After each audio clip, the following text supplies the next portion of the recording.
Hello అందరికీ welcome to our channel Andhra sisters. ఈరోజు మన ఆంధ్ర సిస్టర్స్ ఛానల్లో ఆలూ పఫ్ ఈవినింగ్ స్నాక్ అనమాట ఎలా తయారు చేసుకోవాలో చూద్దాం. దీనికి కావాల్సిన పదార్థాలు: బంగాళదుంపలు 6 నుంచి 7, గోధుమ పిండి 2 గ్లాసులు, వరిపిండి లేదా కార్న్ఫ్లోర్ 1/2 గ్లాసు, నెయ్యి 4 టేబుల్ స్పూన్లు, కొత్తిమీర కొద్దిగా, ఉల్లిపాయలు 2, ఇది ఆప్షనల్ అండి, ఉప్పు తగినంత, పసుపు చిటికెడు, ఎర్రకారం 1 టేబుల్ స్పూన్, నూనె 2 గ్లాసులు. ఎలా తయారు చేసుకోవాలో చూసేద్దామా మరి. ముందుగా నేను బంగాళదుంపల్ని నీట్గా వాష్ చేసుకుని తొక్క తీసుకుని ముక్కుట్లో వేసుకుని ఉడకబెట్టుకుంటున్నాను. ముక్కలు ములిగేదాకా నీళ్ళు పోసుకుంటే సరిపోతుంది. ఈలోగా పక్కన ఒక బౌల్లోకి నేను గోధుమ పిండిని తీసుకుని దాంట్లో సాల్ట్ వేసుకుని నూనె వేసుకుని నీట్గా పొడి పొడిగా కలుపుకున్నాను.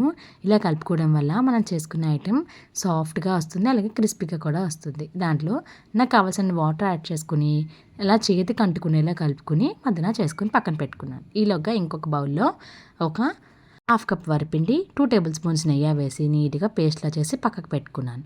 ఇలాగా ఉడికి చల్లారిన బంగాళదుంపల్ని తొక్క తీసుకుని ఒక బౌల్లోకి వేసుకుని దాంట్లో కొత్తిమీరని, ఆప్షనల్ అండి, ఉల్లిపాయ ముక్కల్ని వేసుకోకపోయినా టేస్ట్ అలాగే ఉంటుంది, కొంచెం పసుపు, ఉప్పు, ఎర్రకారం యాడ్ చేసుకుని బాగా ఆ కారం అవి అన్నిటికీ పట్టేలా కలుపుకుని పక్క కట్టే పెట్టుకున్నాను.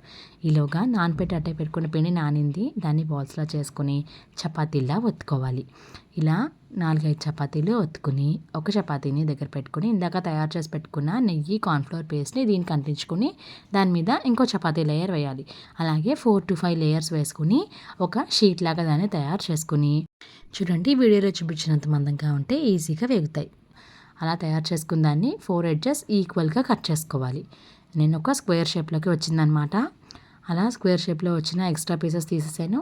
దీన్ని 4 పీసెస్గా మళ్ళీ కట్ చేసుకుంటున్నాను. అలా సింగిల్ పీస్ని వేరు చేసుకుని ఈ థిక్నెస్ ఉంటే సరిపోతుంది. ఇప్పుడు మళ్ళీ దీన్ని ఒకసారి చపాతీ ప్యాన్ మీద పెట్టుకుని నీట్గా సాఫ్ట్గా ఒత్తుకోవాలి. అంటే ఎక్కువ హార్డ్గా చేయకూడదు, లేయర్స్ ఉండాలన్నమాట. ఇలా ఒత్తుకున్న దాంట్లో మధ్యలో తయారు చేసి పెట్టుకున్న కూర స్టఫింగ్ని పెట్టుకుని ఇలా పఫ్స్ లాగా ఫోల్డ్ చేసుకోవాలి. ఇలా అన్నీ తయారు చేసి పెట్టుకోండి. ఇవి తయారు చేసుకునేలోగానే స్టవ్ మీద ఇంకో బండితో నూనె పెట్టుకోండి, డీప్ ఫ్రైకి సరిపడి నూనె.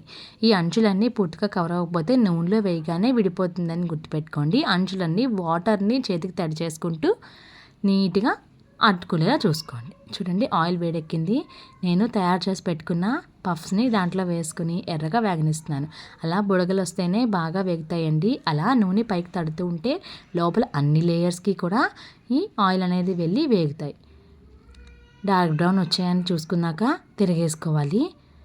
మీకు వీలుగా ఉంటే ఒకసారి వేపుకొని తీసుకుని మళ్ళీ ఆయిల్లో వేసుకోండి, అప్పుడు మంచి కలర్ కూడా వస్తాయి. చూడండి ఎంత క్రిస్పీగా వేగాయో. ఇంతేనండి, చాలా సింపుల్గా పిల్లలందరూ ఇష్టపడేలా ఈవినింగ్ స్నాక్ రెడీ అయిపోయింది కదా. ఈ రెసిపీ మీకు కూడా నచ్చితే, నచ్చడం ఏంటండి, ఖచ్చితంగా నచ్చుతుంది. మీరు ట్రై చేసి మీకు ఎలా కుదిరిందో కామెంట్ చేయడం మర్చిపోకండి. Thank you for watching our video. Like, share, subscribe to Andhra sisters.